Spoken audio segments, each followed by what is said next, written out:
रक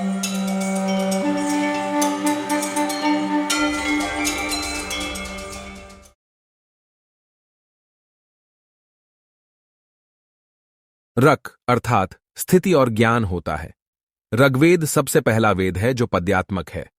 इसके 10 मंडल में 1028 सूक्त है, जिसमें 11,000 मंत्र हैं।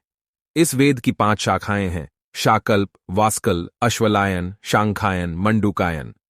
इसमें भौगोलिक स्थिति और देवताओं के आवाहन के मंत्रों के साथ बहुत कुछ है। ऋग्वेद की रचनाओं में देवताओं की प्रार्थना, स्तुतियां और देवलोक में उनकी स्थिति का वर्णन है। इसमें जल चिकित्सा, वायु चिकित्सा, सौर चिकित्सा, मानस चिकित्सा और हवन द्वारा चिकित्सा आदि की भी जानकारी मिलती है। ऋग्वेद के 10वें मंडल में औषधि सूक्त यानी दवाओं का जिक्र मिलता है। इसमें औषधियों की संख्या 125 के लगभग बताई गई है, जो कि 107 स्थानों पर पाई जाती है।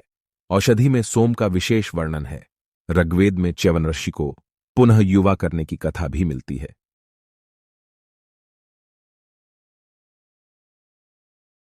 यजुर्वेद का अर्थ यथ और जू यानी यजु हैं, जहां यथ का अर्थ होता है गतिशील तथा जू का अर्थ होता है आकाश।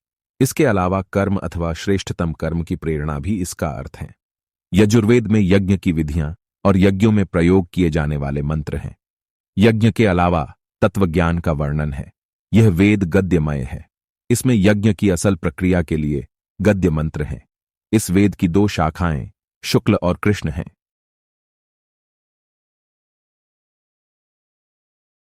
साम का अर्थ रूपांतरण और संगीत होता है।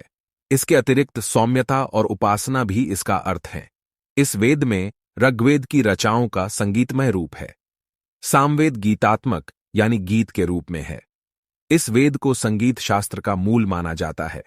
1824 मंत्रों के इस वेद में 75 मंत्रों को छोड़कर शेष सब मंत्र ऋग्वेद से ही लिए गए हैं। इसमें सविता, अग्नि और इंद्र देवताओं के बारे में जिक्र मिलता है। इसमें मुख्य रूप से 3 शाखाएं और 75 रचनाएं हैं।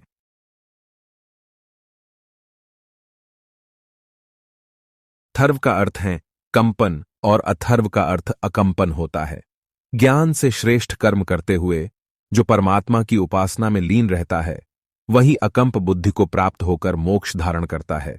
इस वेद में रहस्यमयी विद्याओं, जड़ी बूटियों, चमत्कार और आयुर्वेद आदि का जिक्र मिलता है। इसके 20 अध्यायों में 5687 मंत्र है। इसके 8 खंड हैं, जिनमें भेषज वेद और धातु वेद ये 2 नाम दिए गए हैं।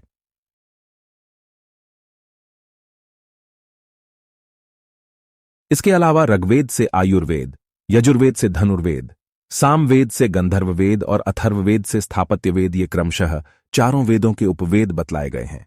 वेद के विभाग 4 है: ऋग्वेद, यजुर्वेद, सामवेद और अथर्ववेद।